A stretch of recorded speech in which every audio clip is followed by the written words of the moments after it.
हाँ देखिए, मध्यस्थता एवं सुलह अधिनियम आर्बिट्रेशन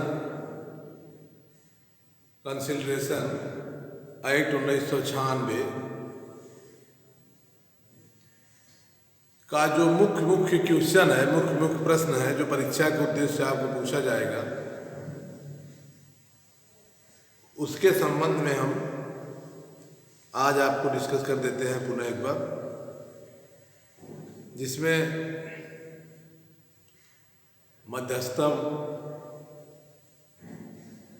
के माध्यम से किसी मामले का निस्तारण है।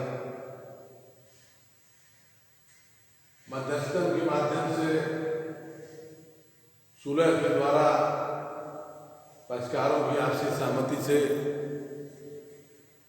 मामले का अंतिम निर्णय है, जिसको लोक अदालत कहते हैं। इस पेपर में ADR सिस्टम है, अल्टरनेटिव डिस्प्यूट रिजोल्यूशन। ये आपको प्रैक्टिकल के भी पेपर में है, 5वां सेमेस्टर में 9वां सेमेस्टर आपका प्रैक्टिकल भी है, ADR अल्टरनेटिव डिस्प्यूट रिजोल्यूशन, जिसमें आप लोक अदालत के साथ साथ लोकहितवाद और न्यायिक सक्रियतावाद, विधिक सहायता परामर्श केंद्र, ये आज चीज़ों को आप प्रैक्टिकल में भी आप इसमें जानेंगे। जहाँ तक यहाँ लोक अदालत का सवाल है, लोक अदालत के माध्यम से मामले का निस्तारण की जो प्रक्रिया है,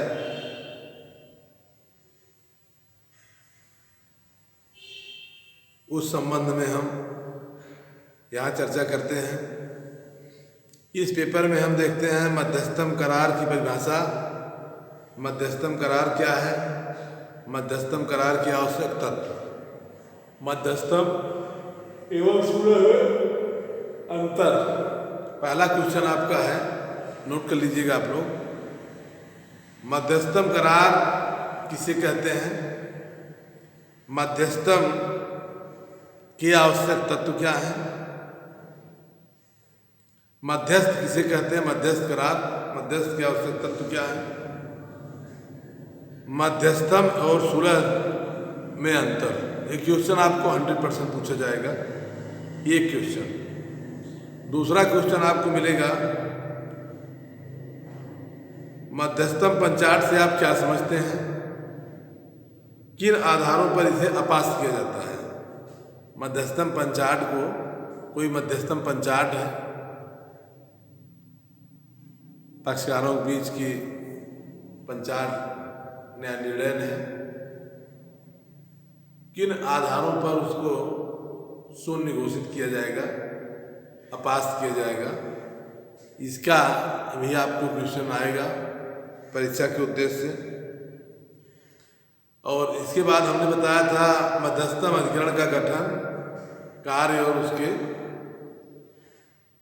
क्षेत्रों की व्याख्या करिए। मध्यस्थम अधिकरण जो होते हैं उसके गठन कैसे होता है, मध्यस्थम अधिकरण का कार्य क्षेत्र, ये भी आपको परीक्षा के उद्देश्य से परीक्षा में पूछा जाएगा। जो महत्वपूर्ण है, सुलह क्या है, सुलहकर्ता की नियुक्ति कैसे होती है, सुलहकर्ता के कार्य अधिकारों का वर्णन करिए। ये भी आपको परीक्षा में पूछा जाता है और पूछा जाएगा सुलह क्या है, सुलहकर्ता की नियुक्ति, कार्य अधिकार, शक्तियों की व्याख्या करिए। इसके बाद जो महत्वपूर्ण है, वैकल्पिक विवाद निवारण की पद्धतियाँ। वैकल्पिक विवाद निवारण के कितने तरीके हैं, उनकी व्याख्या करिए। वैकल्पिक विवाद निस्तारण के जो तरीके हैं, उसमें वार्तालाप है, सुलह समझौता है, मध्यस्थ है, मध्यस्थ के बाद जो है कि उसमें जो है मतलब तमाम जो 5 तरीके बताए गए हैं आपको उनको लिखना है, वो भी आपको परीक्षा में पूछा जाएगा। परीक्षा के उद्देश्य से वो भी है। इसके बाद जो महत्वपूर्ण है, लोकहितवाद, न्यायिक सक्रियता वाद, दोनों में अंतर बताइए, दोनों को स्पष्ट कीजिए। जैसा कि आपने सुना है, समझा है, जाना है, 3 चीजें लगभग एक ही हैं: लोक अदालत, लोकहितवाद, न्यायिक सक्रियतावाद।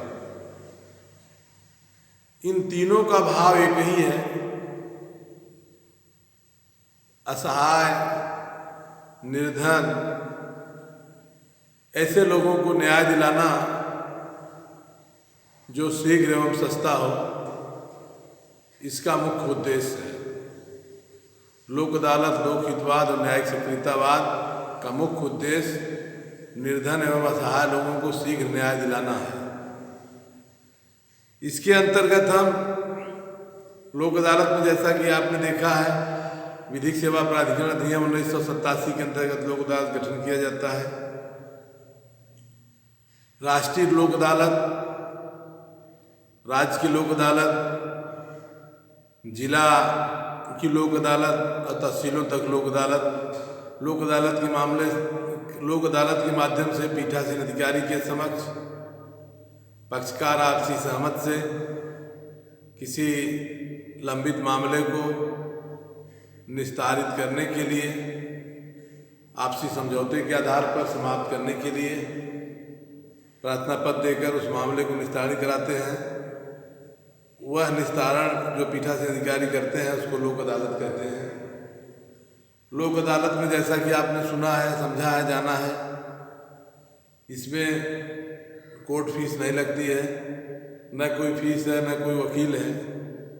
लोक अदालत के माध्यम से न्याय चला निर्धन के द्वार। लोक अदालत उस कोर्ट में भी लग सकती है। विधिक सेवा प्राधिकरण जागरूकता के तहत लोक अदालतें कॉलेजों स्तर पर, तहसील पर या कहीं भी ग्रामीण क्षेत्रों में न्याय के प्रति लोगों को जागरूक करने के उद्देश्य से लोक अदालतों का संरचना कार्य का उपबंध किया गया है। लोक अदालतों के माध्यम से लोगों को विधिक जागरूकता, विधिक शिक्षा देने का प्रावधान किया जाता है। इसके माध्यम से लोग विधिक जागरूक होते हैं। इसके बाद हम देखते हैं लोकहितवाद और न्यायिक सक्रियतावाद। दोनों महत्वपूर्ण चीज़ हैं, दोनों के अंतर को समझते हैं। ध्यान दीजिए, लोकहितवाद क्या है? लोकहितवाद से तात्पर्य है ऐसे मामले जो जन उपयोगी हों, जनता के हितों में हों, उन मामलों को जिसमें वो पक्षकार पीड़ित हो या न हो, जनहित के मुद्दे हों, जनहित के मामले हों, उस मामले को न्यायालय का ध्यान आकर्षित करना लोकहितवाद है। लोकहितवाद क्या है? लोकहितवाद से तात्पर्य है न्यायालय का ध्यान आकर्षित करके किसी जन उपयोगी मामले को न्यायालय के समक्ष प्रस्तुत करना लोकहितवाद है, जिसको भारतीय संविधान में उपबंधित किया गया है। भारतीय संविधान के अनुच्छेद 32 में माननीय उच्चतम न्यायालय को लोकहितवाद के मामले को सुनने का अधिकार है। अर्थात भारतीय संविधान के अनुच्छेद 32 के अंतर्गत कोई भी पक्षकार, कोई भी व्यक्ति जन उपयोगी मुद्दों को, जन उपयोगी हितों को न्यायालय के समक्ष प्रस्तुत करके, न्यायालय के ध्यान आकर्षित करके उस पर न्यायालय का दिशा निर्देश, न्यायालय का आदेश, न्यायालय का निर्णय जन उपयोग के लिए कराता है, वो लोकहितवाद है। राज्य स्तर पर माननीय उच्च न्यायालयों का गठन किया गया है। भारतीय संविधान का अनुच्छेद 226 के अंतर्गत, भारतीय संविधान का अनुच्छेद 226 के अंतर्गत प्रत्येक राज्य के उच्च न्यायालय में जन उपयोगी मामले किसी व्यक्ति के द्वारा उठाए जाएं जो जन उपयोगी हों, जनहितों में हों, वो सब मामले लोकहितवाद के मामले हैं। लोकहितवाद के मामलों में पर्यावरण का संरक्षण, वन्य जीवों का संरक्षण, शिक्षा, सामाजिक व्यवस्था या किसी सामाजिक समस्या को जो जन उपयोग से संबंधित हो, उन मामलों को उठाया जाता है। वो भी संवैधानिक उपबंध है जो हमारे संविधान का अनुच्छेद 226 में माननीय उच्च न्यायालयों को तथा 32 में माननीय उच्चतम न्यायालय को, सुप्रीम कोर्ट को सुनने का अधिकार है। अब बात आती है न्यायिक सक्रियतावाद क्या, जुडिशियल एक्टिविज्म। न्यायिक सक्रियतावाद क्या है? न्यायिक सक्रियतावाद से तात्पर्य है जब विधायिका एवं कार्यपालिका, जब विधायिका एवं कार्यपालिका जनता के हितों की उपेक्षा करते हैं, जन उपयोगी मामलों को कुंभकर्णी नींद में सो जाते हैं, जन उपयोगी मामलों पर ध्यान नहीं देते हैं। विधायिका का, जनता ने विधायिका का चुना, विधायिका का कार्य कानून बनाना है, कार्यपालिका का कार्य है उस कानून को लागू करना, न्यायपालिका का कार्य है दोनों में टकराव होने पर न्याय की स्थिति, न्यायिक व्यवस्था का, न्याय की व्यवस्था देना या कोई व्यवस्था देना और न्यायपालिका का कार्य है। हम यहाँ पर देखते हैं जुडिशियल एक्टिविज्म जो है, न्यायिक सक्रियतावाद से तात्पर्य है न्यायालय जब विधायिका एवं कार्यपालिका जन उपयोगी हितों को ध्यान में नहीं करते हैं, जन उपयोग के संबंध में आवश्यकताओं को ध्यान में नहीं देते हैं, जो वर्तमान समय परिस्थितियों की मांग है उस पर कानून नहीं बनाते हैं, तो न्यायपालिका जुडिशियल एक्टिविज्म के द्वारा, न्यायिक सक्रियता के द्वारा स्वतः संज्ञान लेकर के किसी कानून को बनाने के लिए डायरेक्शन दिलाता है, निर्देश दिलाता है, उसको हम कहते हैं जुडिशियल एक्टिविज्म, न्यायिक सक्रियतावाद। जैसे सरकार का काम है समय और परिस्थितियों के अनुसार कानून का निर्माण करना। अगर समय और परिस्थितियों के अनुसार कानून का संशोधन, निर्माण, परिवर्तन नहीं किया जाता है तो न्यायपालिका जुडिशियल एक्टिविज्म के द्वारा सरकार को निर्देश देती है, कार्यपालिका को निर्देश देती है कि आप ये काम करिए।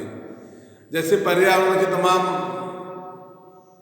मामले में माननीय उच्चतम न्यायालय ने स्वतः संज्ञान लेते हुए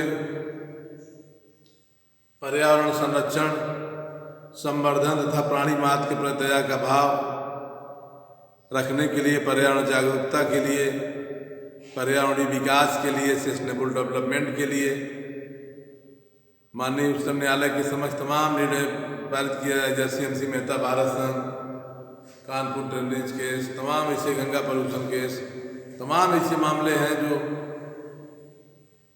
जुडिशियल एक्टिविज्म के द्वारा आए हैं। अभी हाल में हम देख सकते हैं दिल्ली गैंग रेप केस 2012 का मामला था, दिसंबर 12 के मामले में महिलाओं के संरक्षण के लिए दंड का विधान कठोर नहीं था। माननीय उच्चतम न्यायालय ने दिल्ली गैंग रेप केस को स्वतः संज्ञान लेते हुए केंद्र सरकार को निर्देशित किया कि महिलाओं के संरक्षण के लिए आप कानून बनाइए जो कठोरतम कानून हो, जिससे अपराधियों को सजा मिल सके। तब भारतीय संसद ने क्राइम अगेंस्ट वोमेन पर, महिलाओं के विरुद्ध अपराध पर क्रिमिनल लॉ अमेंडमेंट एक्ट 2013 पारित किया। इस एक्ट के द्वारा, इस संशोधन के द्वारा भारतीय दंड संहिता की धारा 354, 376, 326 और धारा 100 में आमूल चूक परिवर्तन करके महिलाओं के संरक्षण के लिए कठोरतम दंड की व्यवस्था किया।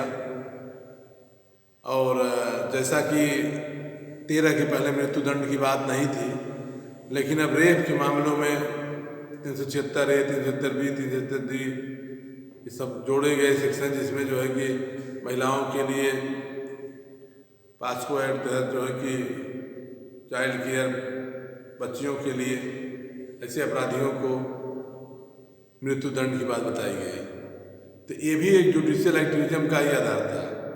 न्यायिक सक्रियता के द्वारा, न्यायिक सक्रियतावाद के द्वारा न्यायालय में मामले आए और न्यायालय ने निर्देश दिया जिससे कानून बने। संसद ने कानून बनाया। संसद का कार्य कानून का निर्माण करना है जो जन उपयोगी हितों से संबंधित हो, वर्तमान समय और परिस्थितियों की मांग से संबंधित हो। इस तरह से आपको प्रैक्टिकल में पूछा जाएगा लोकहितवाद, न्यायिक सक्रियतावाद क्या है, लोक अदालत क्या है। इन चीज़ों को आप कायदे से समझ लीजिए और आपको लिखना है। इसके बाद आपके पेपर में आएगा न्यूयॉर्क अभिसमय के अंतर्गत विदेशी पंचाट के प्रवर्तन से संबंधित प्रावधान, ये भी परीक्षा में पूछा जाएगा, इसलिए हम चर्चा किए हैं। जिनेवा अभिसमय के अंतर्गत दिए गए विदेशी पंचाट से आप क्या समझते हैं? इससे विदेशी पंचाट के प्रवर्तन की शर्तें क्या हैं, इसको आपको लिखना है। लोक अदालत का स्वरूप, कार्य, अधिकार, शक्तियाँ, ये तो हम बता ही चुके हैं। और इसके साथ साथ अंतर्राष्ट्रीय वाणिज्यिक संबंध, विदेशी पंचाट, मध्यस्थ एवं सुलह अधिनियम। इस पेपर में इतना चीज़ आपको जानना है, बहुत ज़्यादा नहीं है। 2 ठे पंचाट आपको जानना है, जिनेवा अभिसमय का, न्यूयॉर्क अभिसमय का, 2 जान लीजिए। मध्यस्थन सुलह अधिनियम के अंतर्गत सुलहकर्ता की भूमिका, सुलह के अधिकार, किसी पंचाट को कब अपास किया जाता है, ये 5 प्रश्न हो गए। एक लोक अदालत, लोकहितवाद, न्यायिक सक्रियतावाद से। इस तरह से आपको इतना आपको जानना है, इतना आपको महत्वपूर्ण भी है और विधिक दृष्टि से आप इतने से आपका काम चल जाएगा। ये पेपर लगभग आपको डिस्कस के माध्यम से हमने बताने का प्रयास किया है। जो भी आपको समस्या होगी आप फिर हमसे संपर्क करके जान सकते हैं, लेकिन इतने क्वेश्चन को आप तैयार कर लीजिए और अब आपका जो है इससे क्वेश्चन पूरा हो जाएगा। Thank you.